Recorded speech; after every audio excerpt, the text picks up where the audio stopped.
Bienvenue encore, Yann.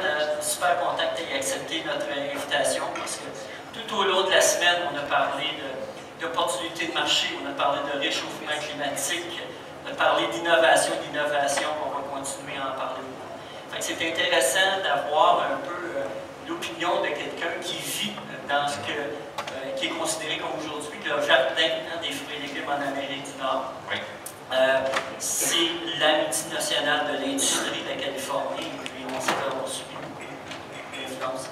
Mais avant que j'aimerais ça que tu nous parles un petit peu de toi, parce que je sais que la plupart te connaissent, il y en a peut-être qui te connaissent un petit peu moins. Juste un peu nous faire une petite biographie là, de ta carrière, de ton cheminement jusqu'à aujourd'hui. On a combien de temps pour ça?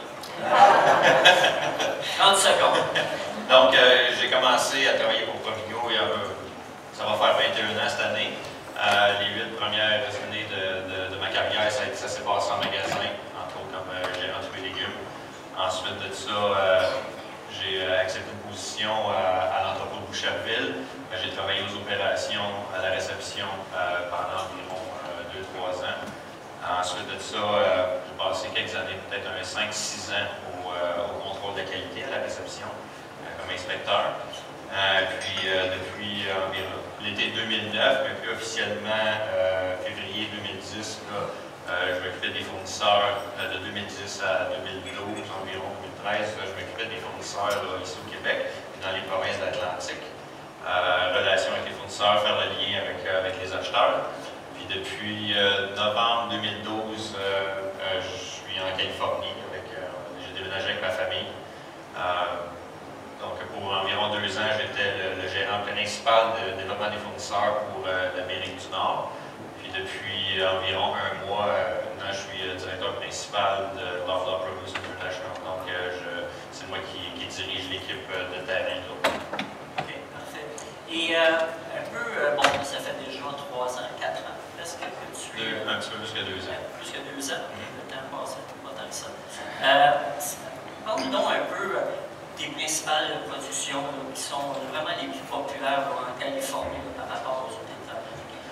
Bien, il y a 2 choses. Il y a la vallée et il y a la côte. Il y a les différentes régions sur la côte. Là, quand on parle de Salinas, Oxnard, Santa Maria, ça c'est vraiment les laitues, les fraises, le brocoli, les choux-fleurs. Donc ça c'est le céleri aussi, principalement à Oxnard et Salinas. Mais dans la vallée, on parle de noix, d'amandes, de pistaches, on parle d'agrumes, on parle de raisins, puis il y a tous les fruits à noyaux, fraîches, prunes, nectarines. Donc ça, c'est à peu près tout pousse dans la vallée, mais à différentes périodes d'année, mais ça, c'est les productions principales qui se passent dans la vallée. Quand on entend parler que la Californie représente à peu près 70% de la production maraîchère de fruits et légumes aux États-Unis, c'est-tu à peu près dans cette sorte de... C'est environ 60%, 50 à 60% de la production aux États-Unis, effectivement. C'est la plus grande région productrice sur la planète. C'est significatif. OK. Le rôle d'une personne comme toi là, qui est dédiée à s'occuper de représenter le secteur de la Californie, ton rôle là-bas, est-ce que c'est un rôle qui ressemble beaucoup au rôle que tu avais ici localement au Québec? Est-ce que tu as ta relation avec les organisations maraîchers là-bas? Est-ce que tu es vraiment des relations de proximité avec les producteurs, les distributeurs? Comment ça fonctionne? C'est plus au niveau des producteurs. Nos fournisseurs, on travaille de plus près avec eux. On n'a pas la proximité avec les différentes associations qu'on a au Canada et au Québec. Okay. Comme là, vous allez faire ces domaines. Vous faites un kick-off avec vous invitez tous les fournisseurs québécois. Est-ce que vous faites le même genre d'exercice? Absolument. Il y a 3 semaines, on a rencontré nos producteurs de la côte est à San Diego. Puis à la fin du mois, pour ceux qui le savent, il y a le Southeast Produce Council en Floride. Donc on fait le meeting des producteurs locaux, pas locaux, mais des producteurs de la côte est américaine. Explique-nous un petit peu, c'est quoi l'objectif de ces rencontres quand vous rencontrez les producteurs? Parce que c'est vos fournisseurs que vous rencontrez, c'est pas tout le monde dans la salle qui comprend cet exercice-là, parce qu'à chaque fois, vous êtes les seuls, en tout cas, vous faites ça de façon médiatisée, c'est public. Là. En fait, c'est simple. Ce qu'on veut, c'est avoir un point de contact avec tous nos fournisseurs une fois dans l'année, puis présenter un petit peu sur quoi on travaille, ce qui s'en vient. On essaie de les informer. Donc, la raison principale, c'est vraiment de les informer sur ce qu'on travaille et ce qui s'en vient. On a entendu parler tout au long de la journée, là, de nos principaux, pas nos principaux, mais nos conférenciers à travers ont fait un portrait inquiétant là, de la situation en Californie. Là. On parle de certaines problématiques. Est-ce que c'est quelque chose que vous vivez vraiment là, intensément là, sur le terrain? C'est certain que ça fait partie des discussions. Quand tu rencontres les fournisseurs, la problématique de l'eau ressort, la problématique de la main-d'œuvre ressort. Mais nous, dans notre position à nous, heureusement, on a une bonne relation avec nos fournisseurs. On est un client quand même assez privilégié, donc de notre point de vue, on le ressent moins, mais on sent que les producteurs ont beaucoup de défis. Okay. On va revenir tantôt au niveau des défis, vraiment, des défis précis, là, quand on va toucher la main-d'œuvre, toucher un petit peu plus l'environnement. Mais quand on parle de défis aussi, c'est quoi la perception de la population en Californie? Est-ce que le secteur agricole a une bonne réputation? Je pense que oui, en général, parce que c'est un moteur économique très fort. C'est justement le moteur économique de Californie. Si tu sors des grands pôles, des grandes villes comme San Francisco avec tout le Silicon Valley, tu prends San Diego, tu prends Los Angeles, quand tu sors en dehors de ça, c'est vraiment l'agriculture qui domine. Okay. Tu as la Californie urbaine, la Californie agricole, ça cohabite bien ça ensemble? Ça cohabite, règle générale, je pense que oui, ma perception est que oui. Des fois, ça va accrocher peut-être entre les villes et l'agriculture, sur ce qui a trait à l'eau, à l'utilisation de l'eau, l'attribution de l'eau. Mais je pense que règle générale, oui, ça cohabite. Mais il y a toujours, bon, c'est sûr que le secteur agricole a des intérêts particuliers, les villes ont des intérêts particuliers, bon, c'est toujours cette bataille-là au niveau politique, mais je pense que la règle générale, c'est quand même possible. Okay. Toi, tu as parlé au niveau de la dynamique de l'eau. Nous, on sait que majoritairement, on entend parler quand on parle des problèmes de la Californie, là, c'est l'eau des montagnes.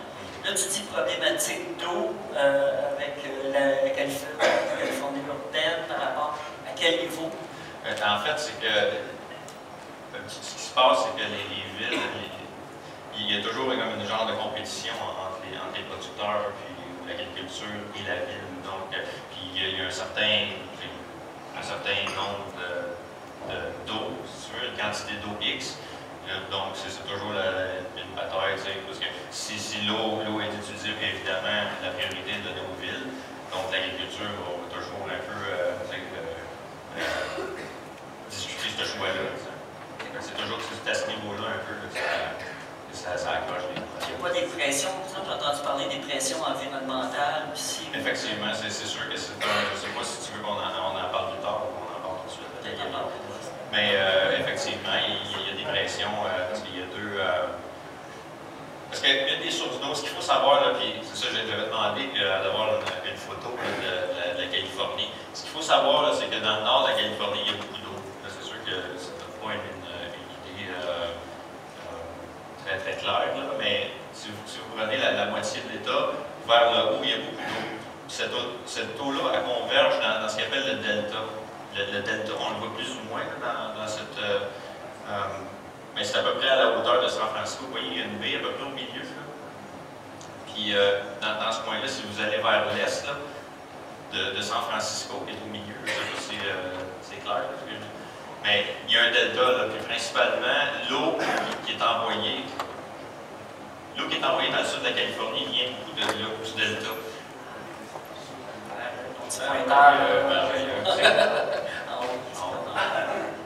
Vous voyez ça ici, c'est San Francisco.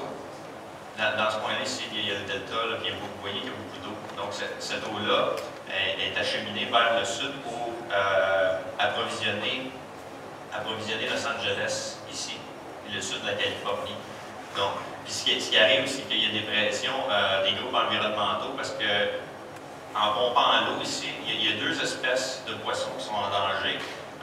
Le premier, c'est le Delta Smelt. C'est un petit poisson d'environ 2-3 pouces de long qui est en danger. Puis il y a aussi le saumon. Et les environnementalistes, eux, ce qu'ils disent, puis c'est vrai dans le fond, c'est que plus tu pompes de l'eau, ben, les poissons passent d'un bon, puis bon, ça met les espèces en danger. Donc, avec la pression des environnementalistes, l'État est obligé de réduire le pompage d'eau dans le delta, tout dans ce secteur-là ici, pour le sud de la Californie. Donc, comme je le disais, les villes ont préséance, donc ça coupe vraiment les approvisionnements d'eau pour les producteurs qui sont ici, dans le sud de la vallée. Parce que, tout ça ici, ça c'est la vallée de Saint-Joaquin. C'est là le bol, la vallée de fruits et légumes. Donc, c'est ça, ça met une pression incroyable sur ces gens-là, parce qu'ici, ils se ramassent qu'ils n'ont pas d'eau du delta ou du nord de la Californie.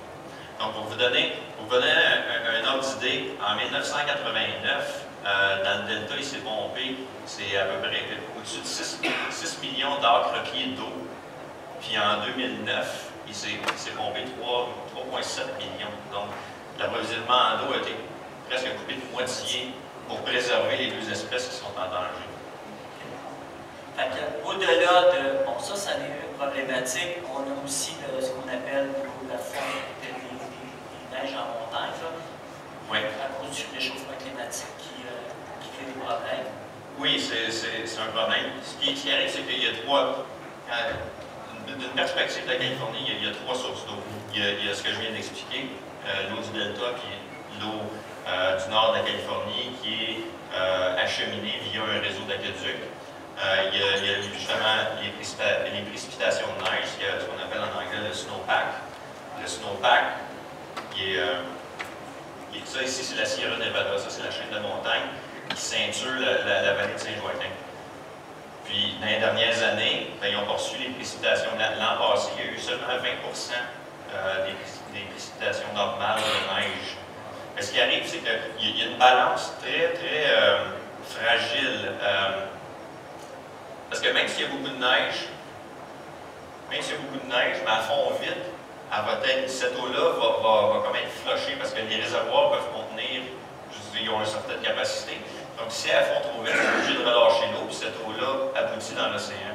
Donc, il y a une balance à, oui, ils veulent beaucoup de neige, mais ça prend un printemps doux, puis ça prend un hiver froid pour que cette neige-là fonde tranquillement pour assurer un approvisionnement régulier en eau. Donc, ce qui se passe, c'est que, on revient, ils ont peu ou pas d'eau du réseau d'aqueduc. Il n'y a pas de neige dans les montagnes, donc les eaux de surface sont à peu près inexistantes. Donc, la troisième source, c'est les eaux souterraines. Donc, l'année passée, les producteurs se sont principalement retournés vers l'eau souterraine. Puis, ce qui arrive, c'est que, ils pompent tellement d'eau que les nappes phréatiques baissent. Ils sont obligés de faire creuser des puits encore plus profonds. Puis, le problème avec ça, c'est que ceux qui creusent des puits, les compagnies qui creusent des puits sont tellement occupés qu'il y a 1 an d'attente. Vous pouvez imaginer un producteur de fruits à noyaux, qu'en juillet, puis il fait au-dessus de 100 pendant 3 mois, là, tous les jours, il manque d'eau. Là, il appelle le gars pour avoir un nouveau puits, ça prend 1 an. T'es mort. Donc, il y a une pression assez grande sur les producteurs. Donc, c'est les 3 sources principales. Quand tu parles avec les producteurs, ils semblent voir un peu la lumière au bout du tunnel. S'attends-tu à ce qu'il y ait de l'aide de l'État ou du support à plus ou moins court terme?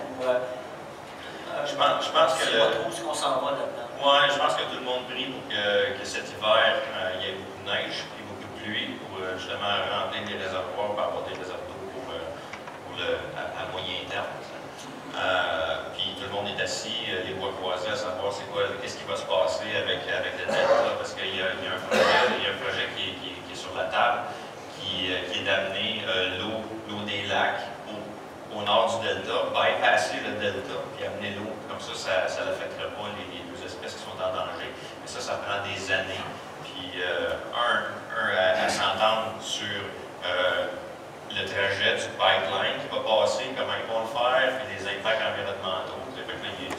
Il y a tout un débat autour de ça, la jeune politique, elle va être longue là-dessus. Fait que là, les producteurs se retournent vraiment sur l'eau terrain. Okay. Quand on a constaté dans les 2 dernières années, moi je sais que je suis vraiment impliqué, là, les producteurs de fruits et légumes, on a nos comités de production toutes les semaines avec les variétés. On constate que depuis 2 ans, il y a vraiment une constance au niveau de nos prix, honnêtement, malgré qu'on connaît des saisons à bon rendement, parce que je disais ce matin plutôt, quand on a des saisons habituellement avec des super bons rendements, ben on paye le prix parce qu'on génère tellement de volume, ça crée une dépréciation des prix. Là, on s'aperçoit que depuis 2 ans, tout ça est stabilisé, puis on met toujours ça sur le fait que la Californie a des problèmes d'approvisionnement d'eau, mais il y a d'autres choses aussi. Il y a tout le problème de main-d'œuvre aussi qu'on entend parler, qui est un phénomène qu'on dit de plus en plus important. Est-ce que c'est quelque chose que tu sens, toi, la cause? Absolument. Je parlais avec des producteurs de la région de Salinas l'année passée, puis les producteurs de fraises qui ont carrément été obligés de passer par-dessus les champs parce qu'il n'y avait personne pour les récolter. Puis, donc, de règle générale, il y a moins de main-d'œuvre. Pour diverses raisons. Puis il y a de la compétition entre les cultures. Donc, si c'était un travailleur mexicain, parce que la main-d'œuvre principalement, c'est la main-d'œuvre mexicaine, tu as le choix d'aller ramasser de la salade à un prix X, mais dans les fraises, à un prix Y, c'est beaucoup plus payant, ben, tu vas aller là. Ou si tu as mal au dos, c'est plus facile de ramasser des nectarines ou des pêches versus des fraises. Il y a une compétition là, vraiment entre les producteurs, entre les productions, je peux dire. Okay. Il y a aussi, peut-être tu peux m'en parler un petit peu plus, la réforme Obama. Oui. Au niveau des sans-papiers, ça a eu aussi un impact là, au niveau de la main-d'œuvre agricole. Pas plus tard qu'il y a 2 semaines, j'étais assis avec un producteur de fruits à noyaux, de pêche et de nectarines, puis il se grattait la tête là-dessus parce que ce qu'il nous disait, c'est qu'avec la légalisation des sans-papiers, ces gens-là vont être aptes à aller travailler dans d'autres domaines de services. Ils vont aller travailler peut-être chez Burger King au lieu d'aller travailler dans le champ ou dans d'autres industries. Parce que justement, avant, ils étaient relégués à l'agriculture parce qu'il n'y avait pas de papier, mais maintenant, ils ont cette possibilité-là. Puis il y a aussi, qu'est-ce qui arrive, c'est que les Mexicains de 2e qui ont immigré ici de 2e et 3e génération, c'est un peu le même phénomène qu'on a vécu au Québec à un moment donné, il y a peut-être 20-30 ans, que les jeunes qui s'en allaient, mais ça ne les intéressait plus à aller travailler des champs. Donc les jeunes Mexicains, eux, ils ne veulent pas aller travailler des champs, ils veulent aller travailler dans d'autres domaines qui sont moins difficiles. C'est difficile. Puis il y a l'autre aspect aussi qu'au Mexique, les conditions de travail s'améliorent. Il y a des investissements massifs qui sont faits par des compagnies. De plus en plus de production qui est faite au sud de la frontière. Donc, les gens, ils font le calcul. C'est sûr qu'ils vont gagner moins cher que peut-être s'ils travaillent dans la région de Salinas, mais par contre, ils restent dans leur environnement. Ils restent dans leur environnement, puis ils ont assez d'argent pour vivre. Oui, effectivement. Et l'impact aussi, quand on parle des sans-papiers, ça n'a pas juste un impact au niveau de disponibilité de main-d'œuvre, ça a aussi l'impact que probablement, parce que ces gens-là étaient sans-papiers, les producteurs n'étaient pas nécessairement obligés de payer le salaire minimum. En fait, c'est le contraire. C'est le contraire parce qu'il y avait de la compétition. Si je te donne, mettons, 11 piastres de l'heure, puis le gars à côté, lui, il te donne 12. Parfois, je te donne 12 piastres de l'heure, j'ai vu quelqu'un pour récolter mon raisin ou peu importe le bon fruit. Donc, c'est pas une question de salaire. Les gens, peut-être à l'époque où il y avait la main-d'œuvre, il y en avait beaucoup, peut-être que c'était le cas. Dans les dernières années, il n'y avait pas le choix de s'ajuster et de compétitionner avec les autres cultures, les autres producteurs pour la main-d'œuvre. Okay. Tu dis tellement vrai quand OK, bien, première question, on va la prendre. Compter main-d'œuvre en Californie pour la production en champs, légumes, surtout pas les arbres fruitiers, mais pour les légumes, est-ce qu'on a commencé à robotiser certaines opérations? Oui, c'est difficile. C'est sûr qu'il y a des recherches qui sont faites dans ce sens-là. Il y a des essais qui ont été faits, mais non, c'est pas. Puis la raison est bien simple.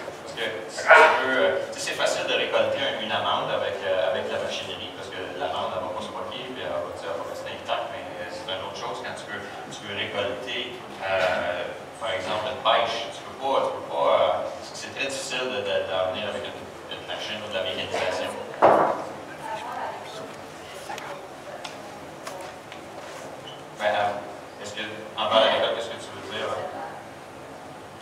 effectivement, c'est sûr que partout où ils peuvent éviter la main-d'œuvre, ils vont le faire. C'est ça. Oui, oui. Oui, Michel. Bonjour Yann, j'ai une question. Oui, salut. On n'a pas seulement l'impression, mais on voit que les gros producteurs américains de Californie, entre autres, commencent à produire du côté du Mexique. Puis on voit de plus en plus de provenance mexicaine, on le voit, c'est comme ça. Là. Puis je pense que les Américains, les producteurs de Californie, vu la problématique de l'eau et de la main-d'œuvre, commencent à produire de l'autre côté de la frontière, en fait, contre le Mexique. On comprend que le transport Mexique, ici, au Québec, c'est quand même coûteux. Mais ils s'en sortent bien parce qu'on voit qu'il y a des volumes assez importants avec des promotions assez agressives qui se passent. As-tu l'impression que ce qui se passe comme problématique en Californie va être comblé par le Mexique? Absolument.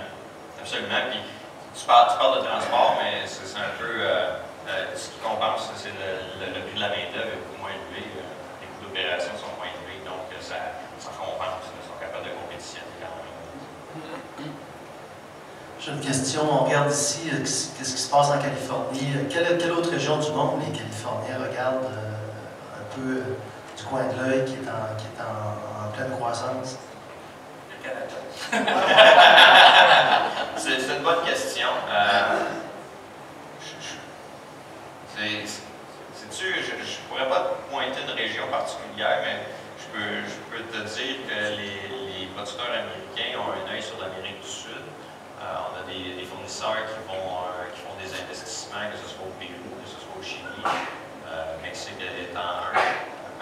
Puis, si j'avais à pointer une région là, qui a un fort potentiel présentement, c'est le Pérou, là, qui a des bonnes opportunités de croissance. Oui, le Jacques.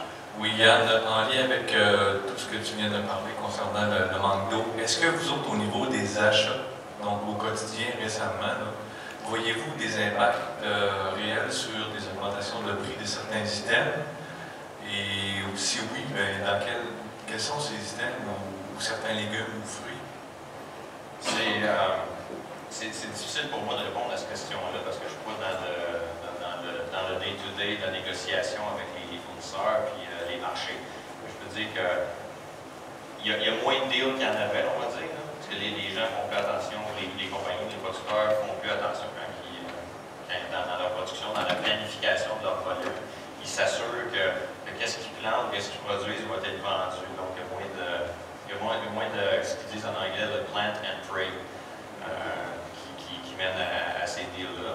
Puis, si on voit des augmentations, comme par exemple ces temps-ci, tout ce qui est wet veg, comme les laitues, brocolis, choux-fleurs, je ne sais pas si vous avez remarqué, en tant que consommateur, quand vous allez dans les épiceries, c'est extrêmement cher, mais ça c'est relié à la température et aux gelées qui ont eu dans la région du Newmont. Désolé, je ne peux pas vraiment vous pointer. Merci. Quand on parle, c'est ça, on sait que ces problématiques-là vont faire en sorte qu'ils vont certainement réagir. On a parlé un petit peu d'orientation, d'aller vers d'autres pays, le Mexique. C'est quoi les autres orientations? Parce qu'ils n'auront pas le choix. Là, tu as le transport. Le transport ne fait pas une grosse différence parce qu'il baisse pour nous autres, il baisse pour eux, mais le taux d'échange qui nous favorise fait en sorte qu'encore là, ils vont avoir plus de difficultés à devenir compétitifs au niveau de l'exportation. Tu vois-tu des tendances là, sur des différentes orientations qu'ils vont prendre? C'est certain que les gros producteurs, ils ont toujours un œil sur des régions potentielles. D'ailleurs, aux États-Unis, le Colorado en étant un. D'ailleurs, si vous êtes un consommateur de produits biologiques comme le cœur de Robin, tous les produits biologiques que vous achetez ou que possiblement vous achetez en épicerie l'été, qui vient justement de la côte ouest et cultivé au Colorado déjà. Parce qu'ils se sont rendus compte que dans la région de Salinas, les terres qui étaient certifiées biologiques étaient rares. Eux, ils ont des problèmes de maladie, donc ils sont toujours à l'affût de nouvelles régions à développer. Et c'est sûr, avec la problématique de l'eau, il y a des fournisseurs qui vont regarder d'autres États. J'ai des exemples de fournisseurs qui ont acheté des terres dans l'État de Washington, justement, parce qu'il y a de l'eau est disponible là-bas. Il y a peut-être aussi un mouvement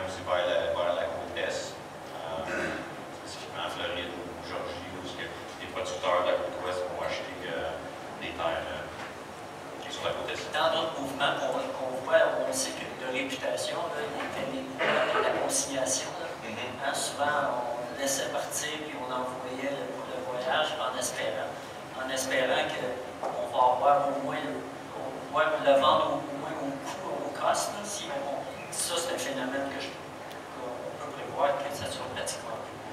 En fait, On ne fait pas plus que ça. Tu sais, le modèle d'affaires est un petit peu différent aux États-Unis parce qu'il y a très peu de fournisseurs qui sont propriétaires des terrains. Puis dans toutes les vallées, si vous voulez, dans la vallée de Salinas, la vallée d'Oxnard, la vallée de Santa Maria, ce qui se passe, c'est que les producteurs louent des terres à chaque année. Puis il y a une compétition naturelle qui se fait, puis dans les dernières années, le prix des terres a explosé. Donc, si tu coupes ça avec le prix des terres qui explose, la main-d'œuvre qui est rare, l'eau, le prix de l'eau explose aussi. À un moment donné, les fournisseurs peuvent plus dire, comme je disais tantôt, à Jacques, tu ne peux plus faire un plant and pray, puis on va le vendre. Juste pour vous donner un ordre d'idée, dans la vallée centrale, l'année passée, en 2014, il y a eu 400 000 arbres de moins plantés. C'est beaucoup. Jean-Bernard? Yann, est-ce que la question de la salubrité, c'est aussi d'actualité des années d'avant? On sait qu'il y a quelques années, avec le problème des éminards, une dizaine d'années, puis tout le monde parlait de salubrité en Californie. Est-ce qu'aujourd'hui, c'est toujours d'actualité, il n'y a aucun changement. Il n'y a aucun changement là-dessus? Bien, c'est sûr que l'industrie aujourd'hui comprend l'impact que ça a quand il y a une éclosion de colis ou de listeria. Donc, c'est quelque chose qui est toujours d'actualité, puis quelque chose qui fait partie du quotidien. Quand tu te promènes chez les fournisseurs, puis tu rentres dans leur entrepôt, dans leur salle d'emballage, tout le monde est habillé, les filets, les gants, tu sais, là, tu as peut-être un clown, mais c'est quelque chose, une préoccupation constante.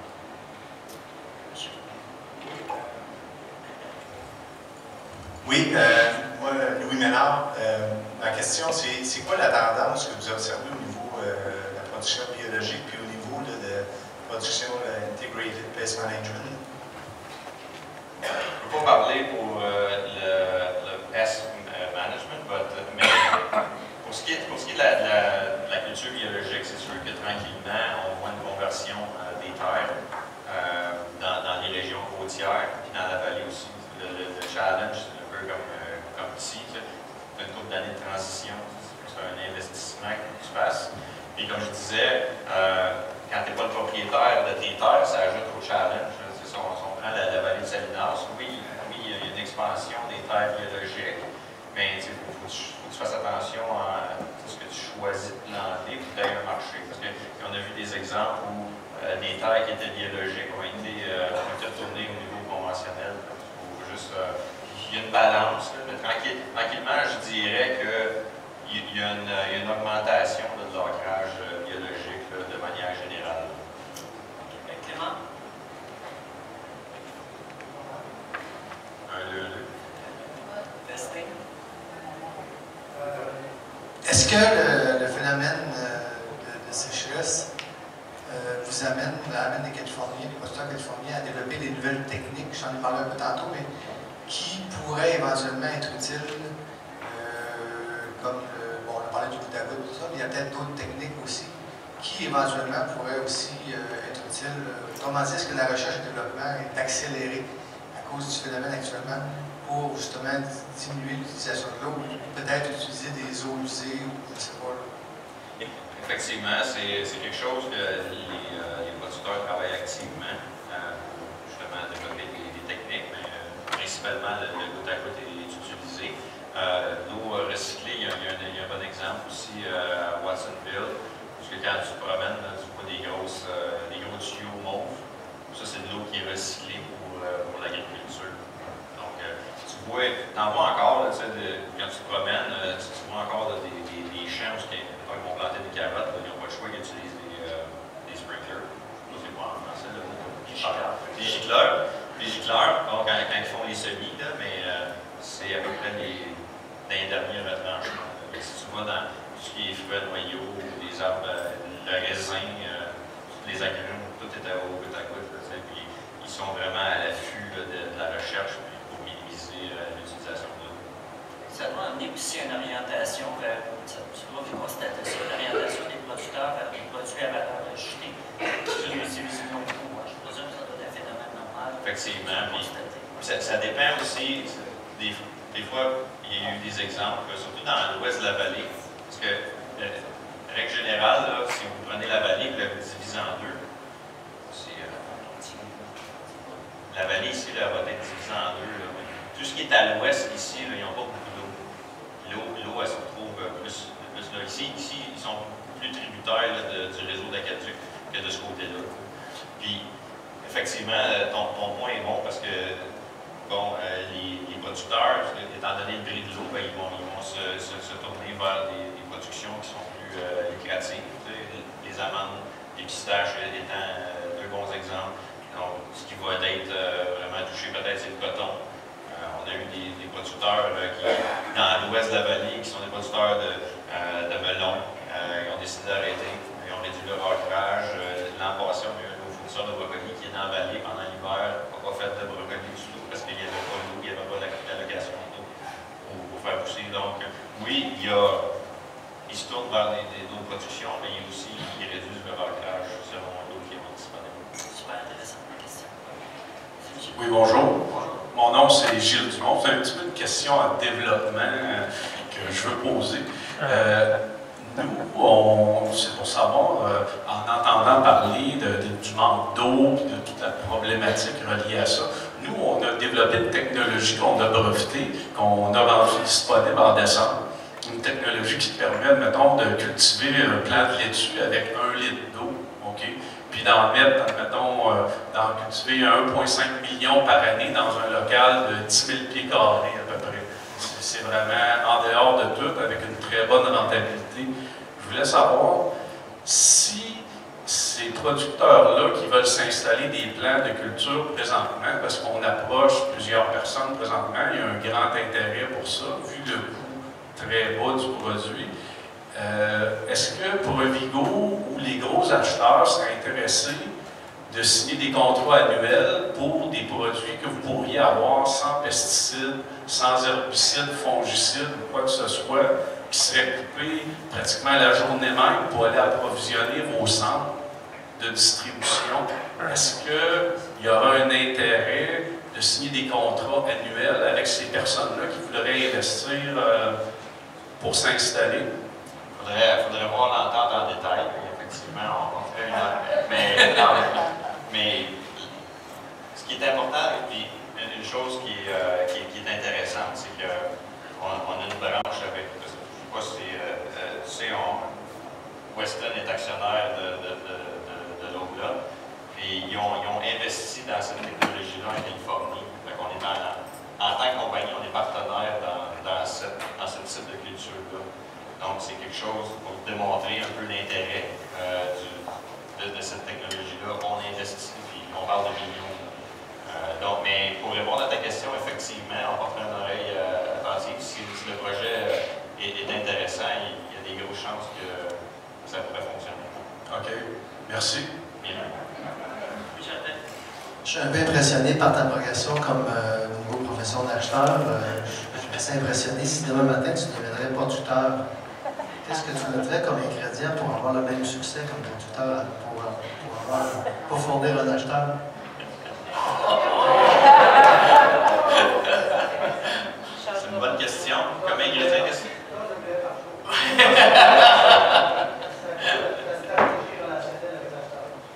avec l'acheteur, je pense que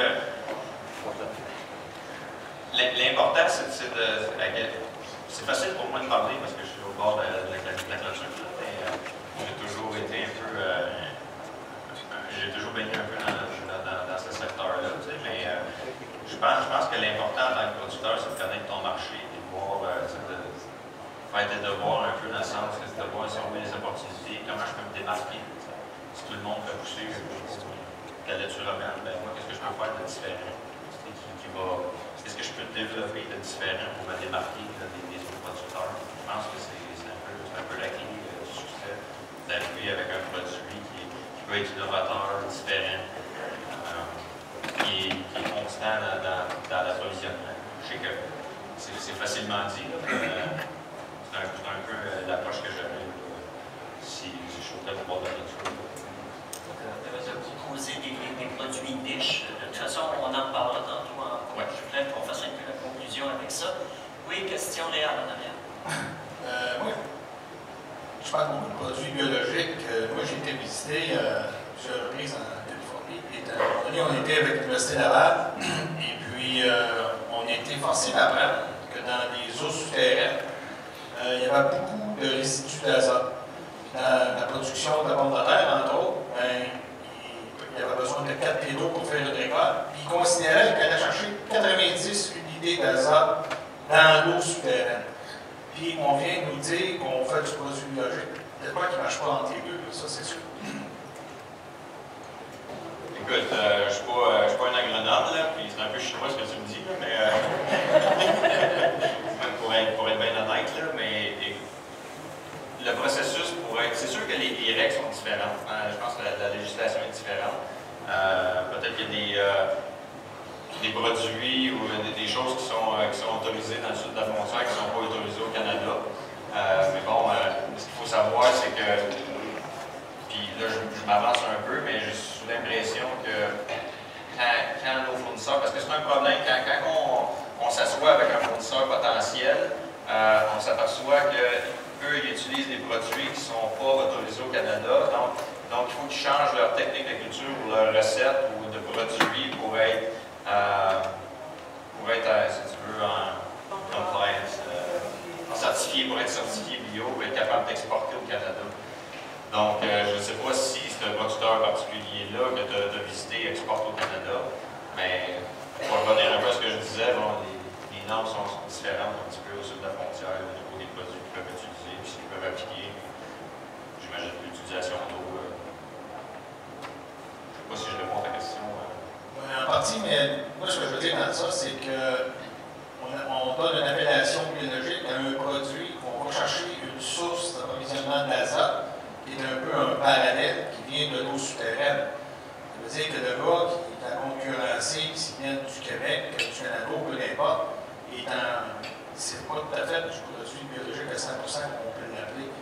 Il y a une grosse avance, connaissant les Américains, on le dit souvent. Ils sont obligés souvent aussi de fumiguer le terre pour enlever tous les parasites qu'ils peuvent avoir là. Il y a à peu près rien que plus poison que les fumigants qu'ils utilisent. Il y en a qui ne sont même pas autorisés ici. On dit qu'on fait du produit biologique. Écoute, ce que je peux te dire, c'est que ces gens-là sont audités, ils sont certifiés, ils respectent les normes aux États-Unis.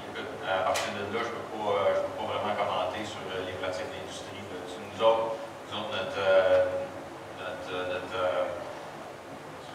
notre inquiétude, c'est que le producteur soit, notre but, c'est que faire affaire avec des producteurs qui sont certifiés, qui ont des bonnes certifications, de bons organismes certificateurs. À partir de ce moment-là, c'est un peu difficile pour nous. C'est pas, nous, on fait de la vente au détail, on ne fait pas de l'agronomie. Je vais te poser une question qui risque aussi d'être un peu en dehors de ton champ de compétences, tu es presque citoyen avec je vais te poser une question. La croissance de la production aux États-Unis, on parle de la problématique californienne, parce que c'est vraiment le cas. Est-ce qu'on est encore capable de répondre en totalité à la demande de la population américaine, ou est-ce qu'on prévoit qu'on va avoir à importer de plus en plus?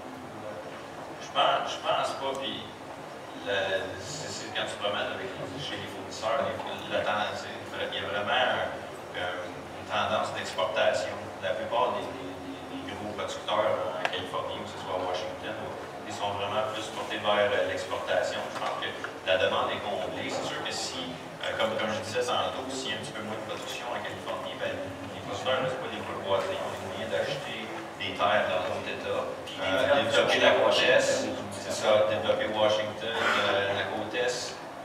Souvent ici au Québec, les chaînes, on achète de la Californie. Bon, le climat est plus clément que peut-être la côte Est. À un moment donné, des années à venir, si ça devient vraiment problématique sur la côte Ouest, les gens, il va peut-être avoir un développement des affaires sur la côte Est. Okay. Je m'adresse encore aux citoyens californiens. Les tendances aux États-Unis, les tendances, est-ce que tu sens une évolution? Est-ce qu'on est plus vers les bonnes habitudes alimentaires ou c'est encore très, très orienté le fast-food? Culturellement, c'est difficile. Le monsieur qui se présentait avant le disait que les habitudes sont dures à changer.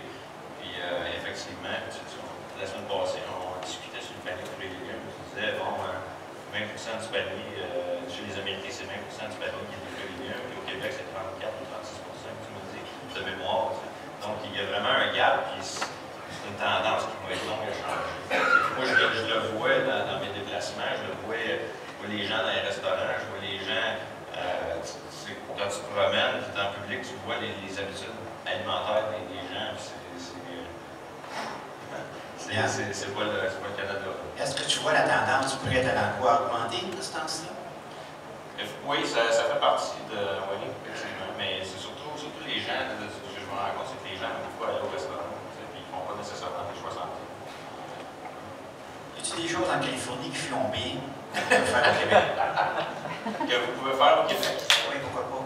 Ils font plein de bonnes choses en Californie. Il s'agit juste de voir si les climats seraient appropriés pour les faire ici. Une autre petite question que je me posais. Est-ce que quand tu es un producteur américain, pour eux autres, quand ils vivent à New York, c'est le marché local?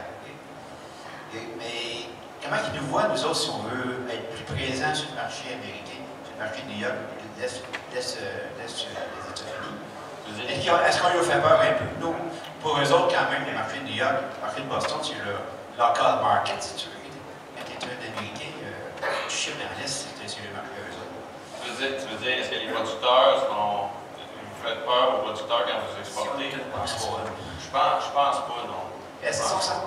Mais ils comprennent, ce qu'il faut comprendre aussi, c'est qu'ils comprennent que durant, vous êtes en production juste un certain temps de l'année. Puis, avec les années, les producteurs sur la côte ouest ont appris à réduire les ancrages de manière générale pendant l'année, parce que, puis même, on le vit quand il y a des problématiques. Ici, au Québec, l'été passé, maintenant, on avait besoin de chou-fleurs. C'était comme, il y avait des problèmes de qualité, puis il n'y avait pas de volume. Tu prends le téléphone, tu appelles un shipper américain, ils n'en ont pas. Ils n'en ont pas, tu n'es pas capable de t'approvisionner. Donc, ils sont stratégiques, ils savent que dans ces mois-là de l'année, ils savent que bon, au Canada, parce que un peu pour paraphraser ce que tu disais, quand les producteurs shippent au Canada, c'est un peu domestique pour eux autres.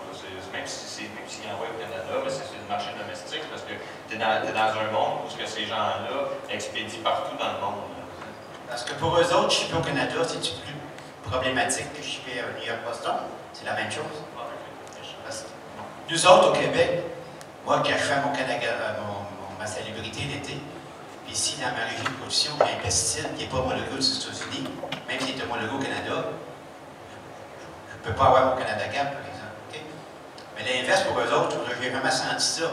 Si tu as un produit qui est homologué aux États-Unis, mais qui n'est pas homologué au Canada, ils s'en foutent, comme la carotte. Non. Non? Non, ça c'est pas vrai. Pas vrai, ok. Ça c'est pas vrai. Mais tant mieux.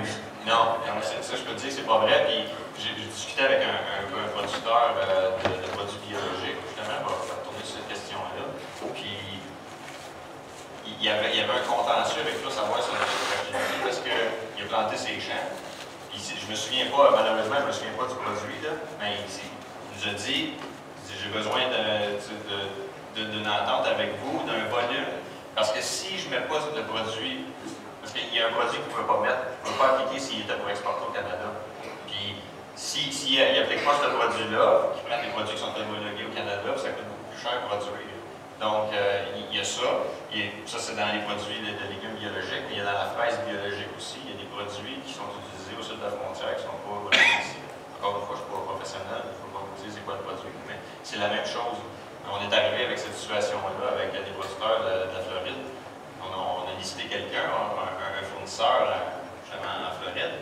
Et puis, ça a changé un peu la donne. Il a dit, oh, je ne peux plus appliquer tel produit, il faut que je change ma manière de faire. Michel? Oui, Yann, ça continue un petit peu qu'est-ce que tu viens de discuter avec Jean-Bernard. On voit clairement que le réchauffement climatique est présent du côté américain. On le vit aussi au Québec. Mais ici, au Québec, même au Canada, on pourrait dire qu'on va parler du Québec parce qu'on parle de chez nous. On a une qualité d'eau qui est là. On a de l'eau quand même en quantité. C'est sûr qu'on doit faire comprendre à notre gouvernement qu'à un moment donné, on ne peut pas payer pour cette eau-là parce qu'on l'utilise seulement quand on est en cas de sécheresse. Est-ce que vous autres, comme compagnie, vous avez vous avez développé ou vous allez développer une mentalité qui va faire favoriser les liens, je sais que vous les faites déjà, mais avec les producteurs d'ici, en période où est-ce que les producteurs américains ont des difficultés de chaleur et ils ne vont sûrement pas produire quand il fait 100 degrés là-bas. Est-ce que vous avez l'intention de continuer tout le partenariat soutien que vous avez fait par des années passées avec les producteurs locaux? Puis est-ce que tu vois, toi, une opportunité pour des producteurs d'ici, vu ces problèmes-là rencontrés aux États-Unis? En fait, je pense qu'il y a une opportunité dans le sens qu'il va y avoir moins comme on disait, de livraison en consigne. Tu sais, parce que l'été, historiquement, on voyait beaucoup de fraises être dompées sur le marché québécois. Je pense que cette tendance-là est vraiment à la baisse parce que, justement, à cause des coûts que ça implique, les coûts de production. Et donc, à cet effet-là, c'est une belle opportunité pour le Québec parce qu'ils vont avoir moins les produits US d'un genre. Puis l'autre chose aussi, c'est le taux de change vous favorise. Donc, c'est l'autre opportunité que je vois là, pour exporter. Une autre chose intéressante, Yann, on était ensemble au World Produce Show au mois de décembre, et puis un phénomène quand même intéressant. Là. Moi, j'ai été témoin d'un producteur qui m'a approché personnellement, puis j'ai vu Driscoll, entre autres, approcher Hippolyte était là. Je pense qu'on est allé le voir 3 fois parce qu'il cherche des partenaires. Hein. Tu vois que le phénomène, c'est des problèmes qui vivent en Californie. Ils sont vraiment, vraiment préoccupés par ça. Puis là, ils essayent de regarder avec des partenaires étrangers s'il n'y a pas moyen d'avoir des collaborations, des associations. Je ne sais pas sous quelle forme que ça peut se faire. Ça peut se faire soit par des achats de terre, soit se faire tout simplement par des associations. Mais c'est un phénomène qui est présent parce que moi, avec un producteur de tomates qui voulait savoir, avoir des informations, puis dire, je pense chez vous, il n'y a pas de tomates de champ qui est brandée. Mais j'aimerais ça, regarder ça, tu peux-tu me donner des informations? Tu vois qu'il y a vraiment cette possibilité-là, cette ouverture-là, parce qu'ils sont prévus. Je pensais que Driscoll était allé voir Guy parce qu'il avait mis les fraises Driscoll dans ses classes. La première visite, ils se sont revenus 2 fois après. Effectivement, c'est peut-être une autre opportunité de faire des partenariats avec des compagnies américaines. J'aimerais ça qu'on est presque à la conclusion, ça va passer vite, ça fait près 5 minutes. On parle de marché de détail un petit peu. Tu dois un peu savoir comment ça fonctionne là-bas. Ici, on a parlé tantôt, tout le monde est au courant de ça. 3 grandes chaînes, presque 70% du marché. Aux États-Unis, est-ce que c'est le même phénomène?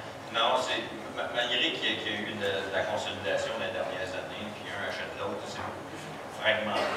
Il n'y a pas de grande chaîne nationale, à part peut-être Kroger ou bien Walmart, mais les chaînes sont beaucoup plus régionales. On est loin là, comme la situation au Québec, où il y a 3 grands joueurs qui ont 75%. Il y a beaucoup de petits détaillants selon les... C'est ça. Si tu as vraiment les gros, tu as des indépendants, ça va de quelques magasins à des centaines de magasins. C'est la même chose qu'ici. Il y a des bannières vraiment, là, ce qu'on appelle hard discount, vraiment une bannière à escompte, de base, puis tu as vraiment le high-end, vraiment des bannières là, de luxe. Plus produits niche, bio. Exactement. Donc c'est beaucoup plus fragmenté qu'ici, puis au Canada en général. Moi, je suis très sensible au phénomène des formations professionnelles, au phénomène des marchés publics. Aux États-Unis, on a ce phénomène-là. Constamment, c'est dans toutes les villes que vous passez, on parlait de marché public mobile. Il arrive, il ferme la rue du centre-ville, il installe des tentes. C'est quelque chose qu'on voit là, régulièrement. Chez nous, il y a un marché public peut-être 8 mois par année. À tous les vendredis soirs, ils ferment le centre-ville. Puis tous les producteurs de la région convergent, puis desservent la clientèle. C'est très populaire. On ne peut pas bouger. Deux opportunités de croissance, on a parlé de ça pratiquement toute la journée, toute la semaine. C'est vraiment un phénomène. On le sait qu'on est dans une période conjoncturelle qui nous est vraiment favorable. J'aimerais ça en conclusion, si tu avais des recommandations à faire, parce que plusieurs producteurs dans la salle, tu connais les tendances, on parle d'éthique, produits bio. C'est quoi les recommandations que tu avais à faire pour orienter nos producteurs pour développer leur marché? Effectivement, les produits bio, c'est une tendance chez nous qui est à la hausse. On a une forte progression d'année en année.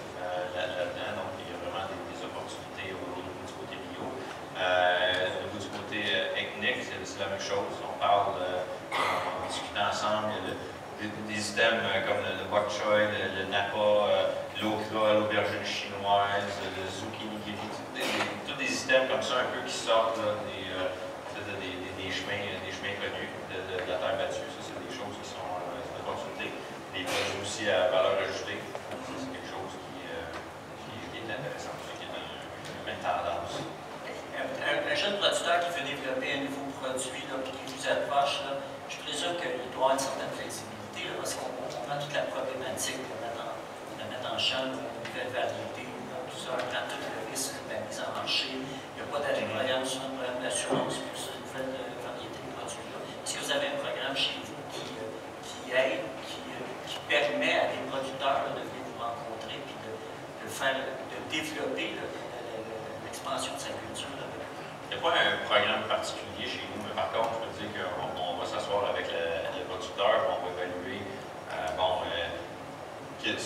le produit. S'il y a une opportunité pour le produit avec notre équipe de marchandisage.